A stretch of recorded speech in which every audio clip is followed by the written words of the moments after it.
Y hoy quiero hablarte acerca de aquellas oraciones donde uno clama con el corazón y parece que Dios no responde. Mas primero yo quiero tomar como punto principal, ¿qué cosa es orar? Siempre hablamos que tienes que orar, pero ¿qué cosa es orar? Primer concepto, orar no es informar a Dios. No es que cuando yo oro, Dios recién sabe que yo me quedé desempleado, que no tengo dinero.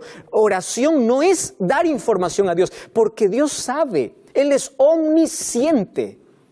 Él conoce todas las cosas. Él sabe mi necesidad. Entonces tú puedes decir, pastor, ¿y por qué yo tengo que orar? La oración es para depender y ayudarnos a aceptar su voluntad. Para eso es la oración. En la oración yo coloco mi voluntad para que Dios pelee por mí, luche por mí, porque estamos en un grande conflicto. Y cuando yo oro, Dios allí interviene, incluso en las cosas que yo tengo que hacer en la vida, porque en este conflicto Él lucha a mi favor, porque yo entrego mi voluntad a la voluntad de Dios.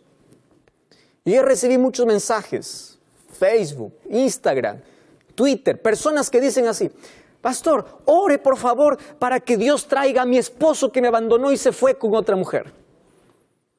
Yo no sé, ¿cómo voy a orar? Y una mamá dice, pastor, ore para que mi hijo pueda volver, porque yo estoy orando desde hace mucho tiempo, él está rebelde, él salió de los caminos de Dios. Y uno ora por una madre que ora por sus hijos y por una mujer que quiere que el marido vuelva. Entonces uno dice, ¿qué oraciones va a contestar? Dios no puede romper la voluntad del ser humano. Dios va a trabajar en el hijo que se fue y en el marido que se fue, pero Dios no puede obligar al ser humano. Dios no va a decir a ese hombre, ahora yo voy a romper tu voluntad y te voy a traer nuevamente a tu familia, porque Dios no puede romper la voluntad humana. Pero la oración nos ayuda para que el Espíritu Santo siga trabajando en el corazón de las personas. Entonces, por eso es que hay algunos hijos que vuelven a los caminos de Dios después de algún tiempo, otros después de menos tiempo. No depende del poder divino, sino de la voluntad humana para poder escuchar la voz de Dios. Respuestas de Dios siempre buscamos en la vida. Y hay un texto que me intriga en Salmos capítulo 37, versículo 4. Hay una promesa y Dios dice, deleítate en Jehová y Él te concederá las peticiones del corazón. ¿Qué más puede pedir el ser humano? Todo lo que tú deseas, Él te concede. Más dice, deleítate en Jehová. La palabra deleite está asociada con la palabra adoración. La palabra adoración viene de la palabra original proscuneo, que de allí viene incluso la palabra canino, para darnos la idea de qué cosa significa adoración. ¿Qué significa adoración? Tú has visto a tu can, a tu perrito, cada vez que tú llegas a casa, cómo sube, salta, mueve la cola, quiere besarte, como si nunca te hubiese visto y tú apenas saliste 5 minutos fuera de la casa.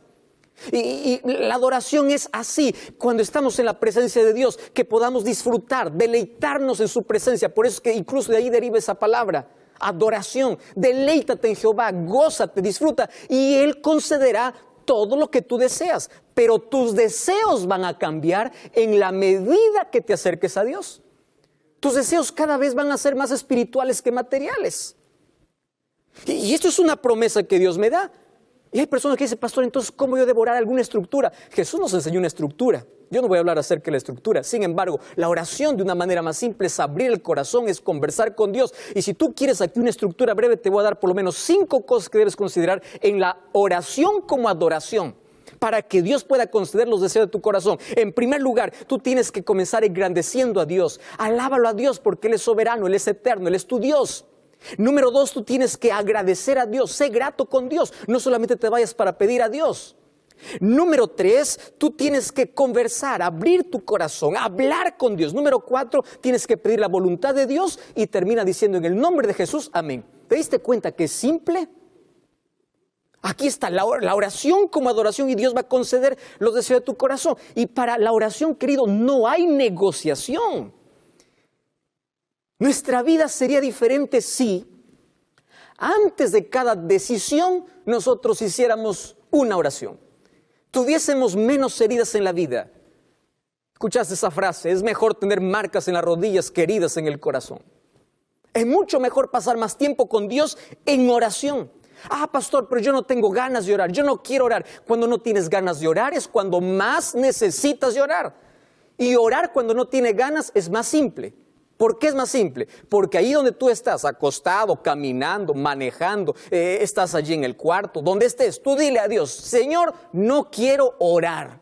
Y ya estás orando, porque tú necesitas de la oración.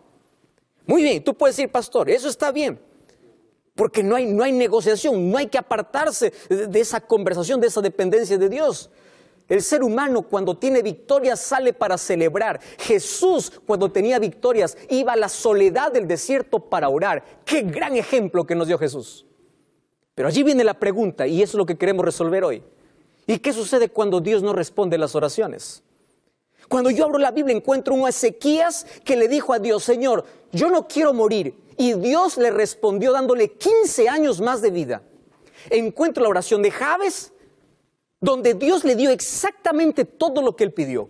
Todo lo que él pidió. Y dice, y Dios le respondió. Encuentra un Pedro, que es la oración más corta, que le dice, Señor, sálvame, y Dios le salva. ¿Y por qué parece que no responde todas las oraciones que nosotros hacemos? ¿Por qué parece que a veces Dios se queda en silencio? Hoy te voy a mostrar en la Biblia, por lo menos algunas razones. Primero, vamos al libro de Jeremías capítulo 33, versículo 3. Aquí hay un pedido y una promesa. Dice así el versículo, clama a mí. Fíjate que clamar no es un pedido superficial. Demanda de una intensidad del corazón.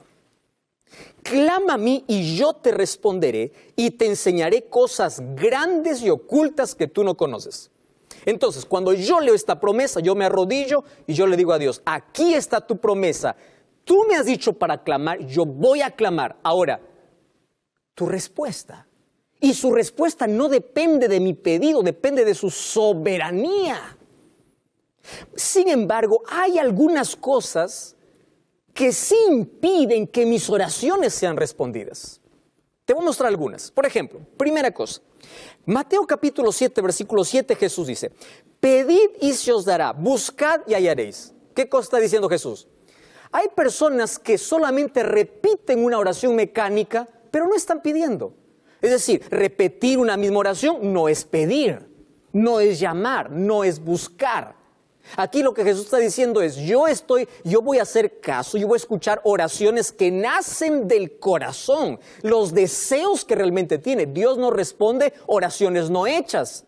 Y Dios no responde oraciones que no hay un deseo del corazón. Pedid, buscad, llamad. Son 3 verbos que Dios coloca para la oración. Número 2. Mateo capítulo 21, versículo 22. Mira lo que dice Mateo capítulo 21, versículo 22. Todo lo que pidieres en oración, creyendo lo recibiréis.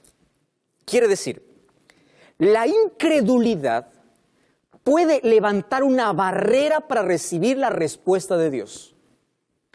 Tú ya te arrodillaste alguna vez, Señor, este es mi problema. Te levantas, sigues en el problema, porque no has dejado en las manos de Dios. ¿Ya te pasó alguna vez que a pesar de que oras, tú continúas preocupándote por eso? Y tú dices, ¿cómo Dios va a solucionar? Deja eso en las manos de Dios, si ya lo has colocado en sus manos. Tú escuchaste aquella historia que hubo una iglesia que se reunía porque había una grande sequía y allí todos dijeron, queremos pedir oración. Y se fueron una tarde allí al campo para poder orar todos los miembros de esa iglesia. Y había un calor intenso.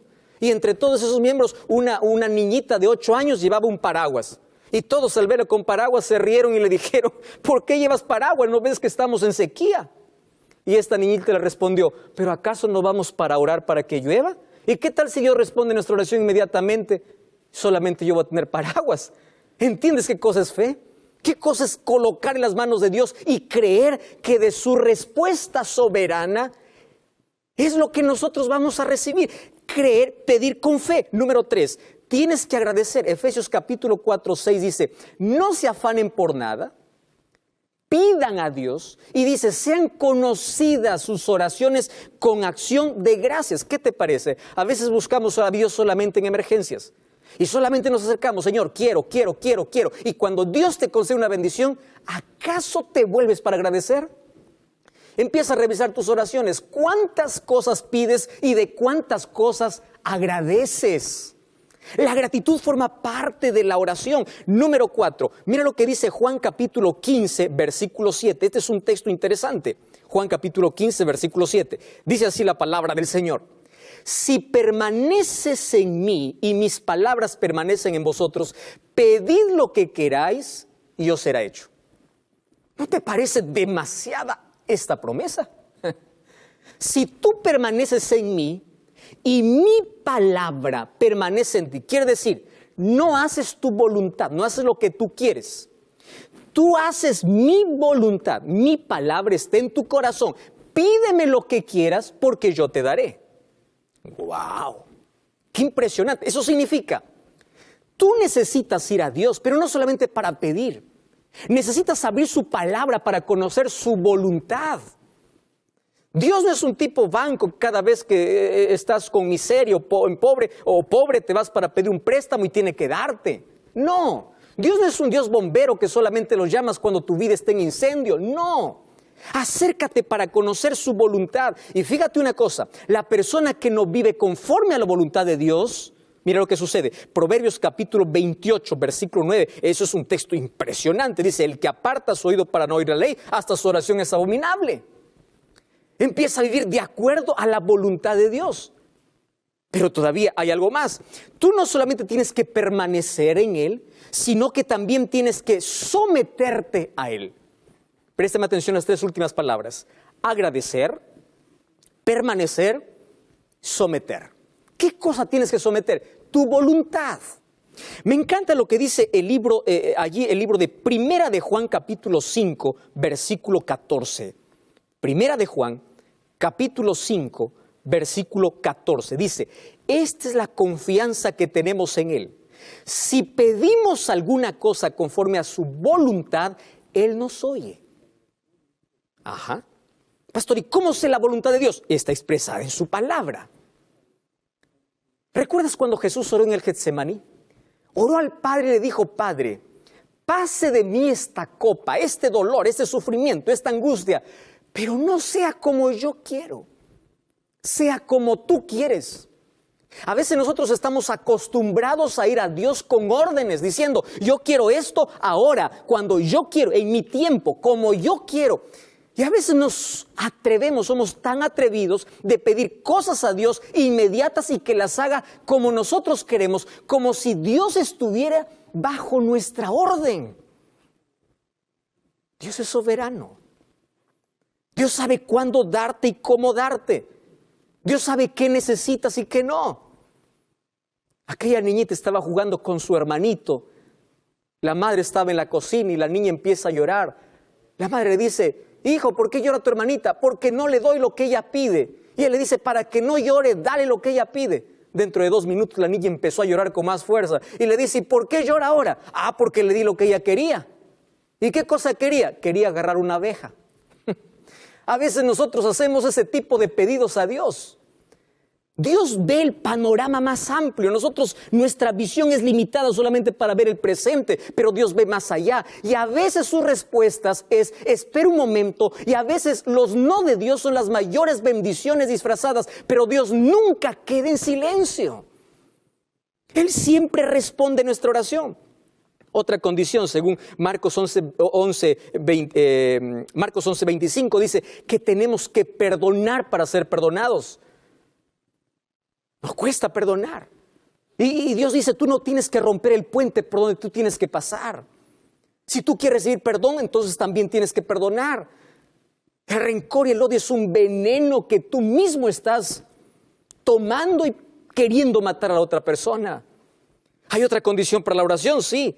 Santiago capítulo 4, versículo 3, es un texto muy fuerte. Y mira lo que dice Santiago capítulo 4, versículo 3. Pedís y no recibís porque pedís mal para gastarlos en vuestros deleites. ¿Cuántas de nuestras oraciones son egoístas? ¿Pedimos solamente para qué? ¿Para superar al otro? ¿Para engrandecernos? ¿Para orgullecernos? ¿Tú sabes por qué pedimos mal? Justamente porque nuestra voluntad no es la voluntad de Dios, porque no estamos en armonía con Dios. Nuestros pedidos a veces se tornan egoístas. Yo te puedo dar muchos ejemplos aquí. El libro de Colosenses capítulo 4, versículo 2 dice, tenemos que perseverar en la oración. Y finalmente Jesús dijo en Juan 14, 13, pedid en el nombre de Jesús, porque en el nombre de Jesús, dice el Hijo, así es glorificado en el Padre. Toda oración debe ser hecha en el nombre de Jesús. Por lo menos son algunas cosas que tenemos que considerar para que cada vez que nosotros oramos podamos tener una respuesta. Pero la respuesta de Dios va más allá de mi pedido. La respuesta depende de su soberanía. Yo te voy a mostrar una oración en la Biblia que no fue respondida. Mira lo que dice el libro de 2 de Corintios capítulo 12, versículo 8. 2 de Corintios capítulo 12, versículo 8. Dice así el apóstol Pablo, respecto a lo cual 3 veces he rogado al Señor que quite de mí. Él está hablando que él tiene un aguijón en su carne. Tiene un problema. No sabemos qué tipo de problema. Algunos piensan que era un problema en la visión. Pero allí dice, este aguijón yo le he rogado a Dios que quite. Y Él me ha dicho, bástate mi gracia porque mi poder se perfecciona en la debilidad. No es que todas las oraciones tienen respuesta. El apóstol Pablo, siendo un hombre de fe, siendo un hombre de oración, siendo un hombre de dependencia, se fue a Dios, le rogó, le pidió, le suplicó. Y Dios le dijo, no. En mi soberanía, no. Porque hay cosas que si Dios te da, tú te vas a apartar de Él. Hay enfermedades que no se curan porque si se sanan, se apartarían de Él las personas. Hay personas que no se levantan rápido del fracaso porque si rápido tienen la victoria, se olvidan de depender de Dios.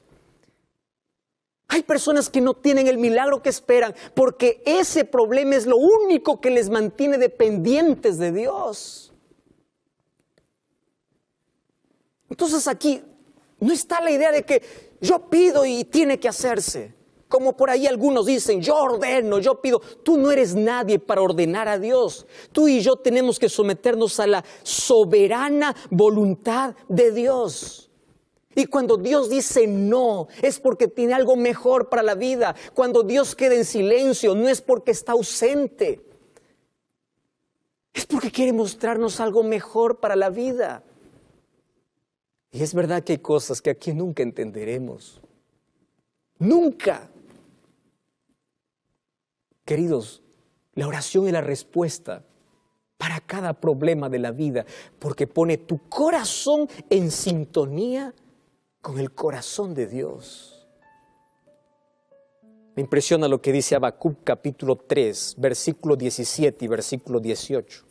Un profeta de Dios dice así, aunque la higuera no florezca ni en las vides haya fruto, aunque falte el producto del olivo, los labrados no den mantenimiento, las ovejas sean quitadas de la majada, no haya vacas en los corrales, con todo yo me alegraré en Jehová y me gozaré en el Dios de mi salvación. ¿Sabe lo que está diciendo? Vamos a traducirlo para nuestro tiempo. Aunque la crisis no desaparezca, aunque la enfermedad no se vaya, aunque yo me quede en la miseria, aunque Dios no responda a la oración como yo quiero, aunque yo crea que Dios está en silencio, yo seguiré creyendo en Dios. Aunque Dios no responda como yo le pido, aunque Dios no quite el cáncer que está acabando con mi vida, aunque Dios no permita por el momento que Él pueda responder mi súplica, mi clamor, aún así yo seguiré creyendo, yo seguiré confiando, porque el silencio de Dios en su soberana voluntad es lo mejor que tiene para mi vida. Un día estaremos cara a cara con Jesús. Y un día le preguntaremos aquellas cosas que jamás entendimos aquí en la tierra. ¿Por qué permitió el dolor? ¿Por qué te quedaste sin padre cuando todavía eras una niña? ¿Por qué sufriste tanto cuando clamaste de todo corazón? ¿Por qué cuando tu corazón se desgarraba y tu vida estaba hecho pedazos, parecía que no había respuesta? Un día lo entenderemos, pero mientras tanto podemos decir, aunque Él esté en silencio, y aunque no responda como yo quiero, yo seguiré confiando en Dios. Porque en su soberanía, Él sabe que es lo mejor para mí. Y hoy quiere Dios abrazarte, quiere consolarte, y un día te va a dar la respuesta del por qué a veces quedo en silencio cuando más lo necesitabas. Estoy hablando para ti que hoy tienes el corazón desgarrado, la vida hecho pedazos. Vamos a confiar en Dios. Entrega tus pedazos de sueños a Dios. Cierra tus ojos, vamos a orar. Querido Dios, tanta gente herida, tanta gente clamando y parece que no encuentra respuesta. Tantas personas envueltas en crisis, tantas personas que hoy están dudando incluso de tu presencia porque confunden tu silencio con la ausencia. Mas hoy fortalece nuestro corazón y en tus promesas abrázanos fuertemente para que un día cuando estemos en tu presencia podamos disfrutar para siempre de ti, podamos encontrar toda respuesta. Danos tu bendición, consuelo y fortaleza en el nombre de Jesús. Y yo quiero compartir contigo un texto, Salmos capítulo 56, verso 3. Presta atención, por favor. Con esto voy a comenzar hoy.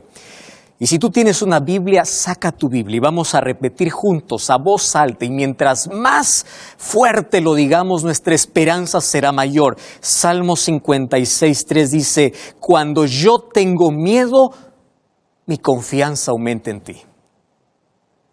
Hay otras versiones que dice, el día que yo temo, en ti confío. Quiere decir, mayor el problema, mayor confianza. Mayor crisis, mayor esperanza. Dios no nos ha dejado sin esperanza, especialmente en las horas más oscuras de crisis que vive nuestro planeta. Y quiero que prestes atención, porque esto es lo que hoy estamos viviendo. ¿Qué cosa estamos viviendo? Calles vacías. Shoppings vacíos, las redes sociales, los medios de noticia, cada hora actualizando un nuevo dato sobre coronavirus. Reuniones canceladas, aeropuertos vacíos, viajes totalmente anulados, países y fronteras cerradas, países declarados en cuarentena. Y hay miles de personas que ahora están allí sumergidos en la desesperación, porque esto sin duda trae miseria, trae pobreza, trae angustia. ¿Y a qué tenemos miedo? Tenemos miedo a morir. Y tú sabes que eso es una de las mayores evidencias de que tú y yo fuimos creados para vivir. Por eso es que tenemos miedo a la muerte. Y si tememos morir, tenemos que aferrarnos a la vida. Pero uno empieza a amar la vida cuando se ve que está cerca o frente a la muerte. Es allí donde uno aprecia y ama más la vida. Hay algunos que aprovechan este momento para maximizar el problema, hacerlo tan grande, otros para minimizarlo, ignorarlo. No estamos aquí para maximizar o minimizar, estamos aquí para tomar este asunto con mucha responsabilidad. Escucha las orientaciones que por allí ya dio cada gobierno, el Ministerio de Salud. Sin embargo, no podemos estar alarmados. ¿Por qué razón no podemos estar alarmados? Porque es hora de levantar nuestra voz y vivir la mayor esperanza de todos los tiempos. La esperanza no está en una nueva vacuna, la esperanza no está en una ley política, la esperanza tiene un nombre específico y la esperanza está en Dios. Mira los grandes poderes orando de rodillas. Mira las personas buscando, necesitando una palabra de esperanza, porque en horas de crisis como esta, no hay dinero que pueda solucionar, no hay empleo que pueda solucionar, no hay institución que pueda solucionar, solamente el poder de Dios. Ahora, viéndolo por el otro lado, yo voy a hablar ahora un asunto que probablemente nadie se atreve a hablar, pero yo lo voy a decir ahora. Vamos, yo no estoy aquí colocando el lado positivo de esta epidemia o de esta pandemia, porque eso sería faltar el respeto de las personas que ya perdieron un ser querido por esta enfermedad. Pero ¿ya te diste cuenta que hay un mensaje tan fuerte que nos trae esta enfermedad o esta pandemia a todo el mundo? ¿Cuál es el primer mensaje? Tú tienes que parar en la vida. El mundo ha corrido a grandes velocidades que no tuvo tiempo para quedarse un día en casa, para poder abrazar más, para poder comer en familia, porque el ser humano corre locamente todos los días. Ha parado el consumismo. ¿Ya te diste cuenta que el ser humano puede vivir sin comprar todo? ¿Ya te diste cuenta de eso? ¿Ya te diste cuenta que podemos ser felices con las cosas simples de la vida? Sin embargo, también nos ha unido más. Países unidos. Nos unimos como hermanos, nos unimos como personas, nos ha humanizado. Aunque no nos podemos tocar, no nos podemos abrazar, pero nos podemos arrodillar, nos podemos unir más. Ahora, ¿y por qué tanto dolor? Y yo en este momento te quiero hablar por lo menos de 7 cosas que he aprendido sobre esta pandemia. Primera cosa, no todo está bajo el control del ser humano, pero Dios sí está al control de todo. ¿Me estás entendiendo? No todo está bajo el control humano. Puede estar bajo el control humano tecnología, herramientas, ciencia, pero no todo está bajo su control. Dios es quien tiene el control de todo. Número 2, cuando hay algo que nos desestabiliza, que nos saca de las casillas, nos asusta, nos alarma. El ser humano es frágil y se puede quebrar muy rápido. Cuando pierde el equilibrio, se desespera fácilmente. Número 3, es en las crisis que nosotros sabemos dónde está nuestro refugio. Aquel que no tiene a Dios en su vida, ¿dónde se refugia? Aquel que confía en su dinero, ¿qué solución le trae ahora? Aquel que tiene su esperanza en otras cosas, ¿dónde ahora se va a refugiar? Las crisis nos enseñan a ver dónde está nuestra vida, dónde está escondida, a quién servimos, a quién amamos, qué es lo más importante que tenemos en la vida. Número 4, esta crisis nos ayuda a pensar de que las cosas pueden cambiar en un instante. De un momento a otro, tú puedes quedar sin trabajo, sin salud, sin dinero y hasta sin vida. Todo cambia muy rápido. Los acontecimientos hacen que el ser humano pueda cambiar o las cosas puedan cambiar en un instante. Mas otra cosa que me hace pensar es lo siguiente. Todos los días estamos amenazados por la muerte, ya sea por la violencia, ya sea por alguna pandemia, ya sea por cualquier cosa. Entonces eso significa que el ser humano está expuesto todos los días a la muerte. Para eso tiene que prepararse. ¿Por qué? Porque la mayor tragedia no es la muerte. La mayor tragedia es una vida sin Dios, una vida sin rumbo, una vida sin sentido y morir sin esperanza. Eso es tragedia. ¿Me estás entendiendo? Ahora otra cosa, esta es una oportunidad para cambiar nuestros hábitos, para fortalecer nuestro sistema inmunológico, para ver qué cambios tenemos que hacer en la vida, para cuidar mejor de nuestra salud. Pero también las mayores crisis son las mejores oportunidades de Dios para hablarte, a ti que estás sordo, a ti que ya no escuchas, a ti que estás insensible, para decirte, es hora de despertar, es hora de confiar. Todo el mundo se está quebrando, todo se está destruyendo para que veas que lo que el ser humano fabrica con sus manos se puede quebrar, se puede destruir. Así que tu confianza no puedes colocar en un hombre, no puedes colocar en un político, no puedes colocar en nadie, solo en Dios. Jesús ya nos advirtió. Lucas capítulo 21, versículo 9, dice que nosotros oiremos guerras, pero no se alarmen, dice el versículo 9. Versículo 11 dice que habrán terremotos y habrán pestilencias. La Biblia hablaba de coronavirus, no con el nombre coronavirus, pero sí como un paquete de señales que sucedería antes de la venida de Jesús. Y el versículo 26 dice, los hombres desfallecerán por el miedo. Ese es el mayor problema. Ante las cosas que acontecen, el hombre desfallece por el miedo. Pero el versículo 28 nos trae esperanza. Dice, ustedes cuando vean acontecer estas cosas, levantad vuestra cabeza porque vuestra salvación está cerca. Hay muchos que aquí toman este asunto para poder especular muchas cosas. Yo ya vi por ahí, por las redes sociales, estamos viviendo las 7 plagas de Apocalipsis. No, esto no son las 7 plagas. No, tranquilo. Para que tú no te dejes engañar, ¿cuál es la diferencia entre una plaga y una señal? Fíjate una cosa, una plaga, las plagas caerán después que Jesús deje de interceder en el cielo, cuando gracia ya no haya. Número 2, para las plagas no hay cura. Número 3, para las plagas no tocarán a los hijos de Dios. Y las plagas son, número 4, un juicio de Dios.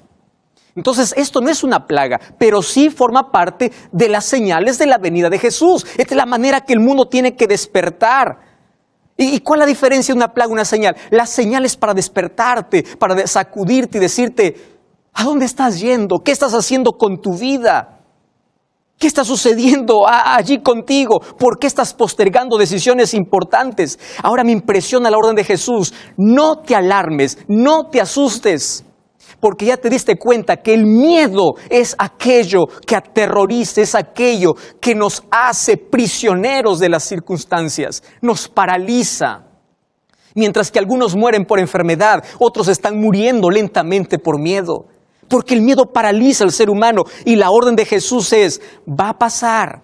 Las circunstancias en este mundo son pasajeras. Esto va a pasar. Ten la seguridad, va a pasar. Las promesas de Dios son eternas. Las circunstancias son pasajeras. Ahora Jesús dice, prepárate porque mayores y peores cosas vendrán. Pero cuando veas esto otra vez, no tengas miedo, confía.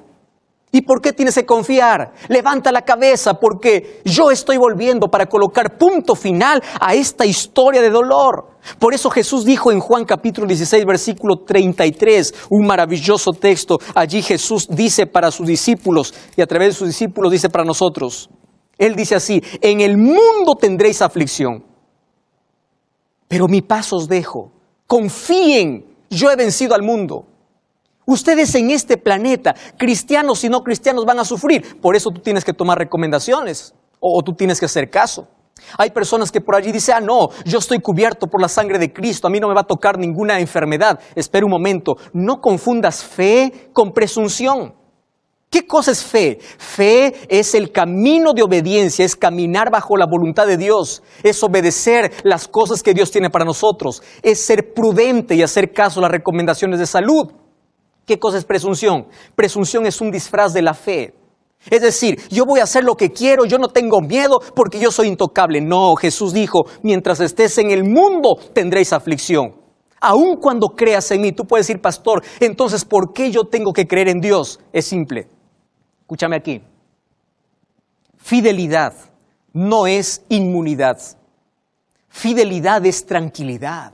Fidelidad es paz. Tú puedes tener paz en medio de la tormenta. Tú puedes tener paz en medio del dolor, en medio de las pérdidas, en medio de las cosas que pueden venir. Tú podrás descansar tranquilo porque sabes que tienes esperanza. Allí está la diferencia. No es que la enfermedad no te va a tocar. En algún momento te va a tocar si tú no te cuidas. En algún momento vas a sufrir tragedias. En algún momento va a llegar la muerte a la familia. Pero Jesús nos ha prometido, yo estaré contigo aun cuando andes por el valle de sombra y de muerte. No tendrás miedo. Yo voy a estar allí contigo. Entonces, no confundas fe con presunción. Fe es caminar bajo la voluntad de Dios, es obedecer. Y fe es continuar aun cuando no tengas motivos, aun cuando las enfermedades toquen la vida, aun cuando todo esté oscuro. Fe es mirar más allá de las circunstancias presentes, es saber que Cristo viene pronto y yo me refugio en Él. Escúchame una cosa, oración no quita la prevención. Tú tienes que prevenir y tienes que ayudar también a las personas. Ahora, pero sobre todo tienes que confiar en las promesas eternas de Dios. Porque aunque las circunstancias son temporales, las promesas de Dios son eternas. Y las promesas de Dios son como las estrellas, que mientras más oscura sea la noche, más iluminan. Y gloria a Dios por sus promesas. Sus promesas brillan en los momentos de crisis. ¿Dónde está una promesa? Allí el primer texto que leímos. ¿Qué cosa decía? El día que tengo miedo, yo en ti confío. Otra promesa, Salmos capítulo 46. Mira lo que dice el versículo 1. Dios es nuestro amparo y fortaleza, nuestro auxilio en las tribulaciones. El verso 2 dice, no temeremos aunque la tierra sea removida y se traspasen los montes al corazón del mar. El versículo 11 dice, Jehová de los ejércitos está con nosotros, nuestro refugio es el Dios de Jacob. ¿Me estás entendiendo allí? Él es tu refugio, Él es tu fortaleza. Esas son las promesas de Dios, que cuando todo esté oscuro, cuando todos tiemblen de miedo, tú sabes dónde ir, tú sabes dónde correr, tú sabes dónde refugiarte. Y ese refugio lo encuentras solamente en Cristo. Esas son las promesas maravillosas de Dios. Mayor a veces que los problemas que vivimos es el temor que el ser humano tiene en su corazón. Ahora te voy a decir un asunto más. Tú sabes que existe un virus mayor que está acabando con la vida de las personas. Eso no es un virus que ataca los pulmones. Ese virus ataca el corazón. Ese virus ataca la mente. Ese virus se llama pecado. Ese pecado, ese vicio que está acabando y te está matando lentamente. Y si no tomas la cura, te va a matar eternamente. Y la cura para nuestro mayor problema de pecado, que es vivir separados de Dios, la cura se llama Jesús. Por eso Isaías 1:18 dice, ven a mí con tu problema, yo voy a solucionar tu problema. Y hoy estamos en un momento donde todo el mundo tiene que lavarse las manos. Isaías 1 dice, lava también tu corazón, lava también tu mente. Porque hay muchos que ya perdieron el rumbo. Hay muchos que ya perdieron sueños, hay muchos que ya se apagó su sonrisa, hay muchos que ya no saben a dónde ir, hay muchos que viven un desierto por dentro, hay muchos que perdieron el sentido de la vida. Ese virus del pecado, ese vicio, esa vida lejos de Dios está destruyendo más gente y lo está matando lentamente todos los días. Por eso allí viene la recomendación de Dios, confía en mí. Las crisis nos ayudan a confiar completamente en Dios. Completamente en Dios. Las crisis son las mayores oportunidades de Dios para decirte, yo quiero salvarte. Para que tú pares en tu frenética corrida por la vida y empieces a mirar de que la vida tiene que tener un propósito, tiene que tener un sentido. Las mayores crisis son las mejores oportunidades de Dios. Ahora viene Pablo en el libro de Romanos, capítulo 8. Y mira lo que dice allí, Romanos capítulo 8, versículo 18. Yo tengo por cierto que las aflicciones del tiempo presente no son comparables con la gloria venidera que en nosotros ha de manifestarse. Préstame atención ahora. Yo quiero hablar contigo porque es verdad que estamos viviendo en un mundo asustado. Sin embargo, mi mensaje para ti es confía, tú puedes tener paz. Cambia tu miedo por las promesas de Dios. Cambia tu preocupación por oración. Levanta la cabeza, tu redención está cerca. La noche acabará, un nuevo amanecer eterno va a llegar. Cada dolor, cada sufrimiento, cada pandemia, cada rumor de guerra, cada cosa que el mundo enfrenta es solamente para hacernos recordar que nuestro lugar no es aquí. Nuestro lugar está allá en el cielo con Jesús. Y para eso tú tienes que estar preparado. Tú fuiste creado para eso. Dios hoy nos llama a través de las crisis de la vida. Ahora, la mayor tragedia no es morir por la violencia, por enfermedad o por cualquier otro problema. La mayor tragedia es una vida sin sentido y morir sin esperanza. Por eso hoy te desafío a ti en el nombre de Dios. Confía en las promesas de Dios. Confía en las promesas de Dios. Levanta la cabeza. Tu redención está cerca. ¿Qué decisiones has postergado en la vida? ¿Por qué todavía no te entregas a Jesús? ¿Qué cosa es lo que te está impidiendo o amarrando en este mundo para que tu vida no encuentre como refugio en Cristo? ¿A dónde estás yendo? ¿Cuál es tu destino? ¿Cuál es el camino que has elegido? Entonces, por favor, en este momento, no mires tu pasado, no mires tu vida. Deja de mirar incluso las soluciones humanas y empieza a mirar a Cristo, porque tu socorro viene del cielo. Tu ayuda viene de Dios. Tu confianza tiene que estar puesta en Dios. Esto nos ha enseñado que las cosas en este mundo lo podemos perder de un momento a otro, pero aquel que teme a Dios, aquel que confía en Dios, aquel que tiene fe en Dios, permanece seguro, porque sabe que la noche pasará y el eterno amanecer llegará. Y hoy quiero invitarte a ti en el nombre de Dios a colocar tus ojos en la Biblia, a estudiar la palabra de Dios, a dedicar más tiempo para la oración, a aferrarte de Cristo y sus promesas y a pedir que Cristo pronto cumpla su promesa, porque Él viene, Él está volviendo y es momento que abra los ojos. El mundo está en la parte final de la historia. Cristo está volviendo. Cristo está volviendo. Y tú tienes que estar preparado para ese día, porque el final de la historia Será glorioso para aquellos que confían en Él y doloroso para aquellos que siempre lo ignoraron. En el nombre de Jesús, entrega tu corazón a Cristo. Coloca tu corazón angustiado para que sea calmado. Coloca tu temor para que Dios pueda darte su paz. Coloca tu miedo en las manos de Dios, tu inseguridad, tu problema. Estoy hablando para ti que estás en un hospital ahora. Estoy hablando para ti que perdiste un ser querido. Estoy hablando para ti que hoy estás sin empleo. Ahora estás llorando y preocupado y no sabes qué hacer porque no tienes ya un trabajo y no sabes cómo llevar el pan para tu hogar. Estás ansioso por el futuro. Entrégate a Cristo y deja que Cristo tenga el control de tu vida, porque Él tiene el control de la historia. Ríndete a Él. Es allí donde tú ganas. Por eso hoy yo quiero orar contigo. Y si tú aceptas a Cristo en tu corazón y estás viendo esto por alguna red social, coloca aquí, yo acepto a Jesús. Si tú me estás viendo por televisión, levanta la mano, yo acepto a Jesús. Y si tú aceptas a Cristo, cierra tus ojos, vamos a orar.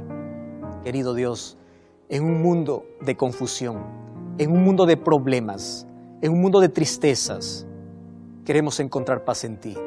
Y aceptamos a Jesús como nuestro Salvador en la vida.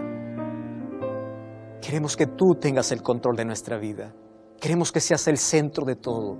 Y a partir de hoy queremos caminar contigo, vivir contigo y prepararnos para ese final glorioso que tú ya tienes para esta historia y todos aquellos que te aman. Por eso queremos que Jesús sea el centro de nuestra vida. Perdona nuestros pecados. Queremos iniciar una nueva vida en Cristo Jesús a partir de hoy. Te rogamos esto en el nombre de Jesús. Amén. Amén. Como siempre, yo te invito a profundizar tu fe en la palabra de Dios. Cuando todo esto pase, busca una iglesia adventista el séptimo día y vamos juntos a adorar a Dios. Y recuerda que la verdad te da libertad y te prepara para la eternidad.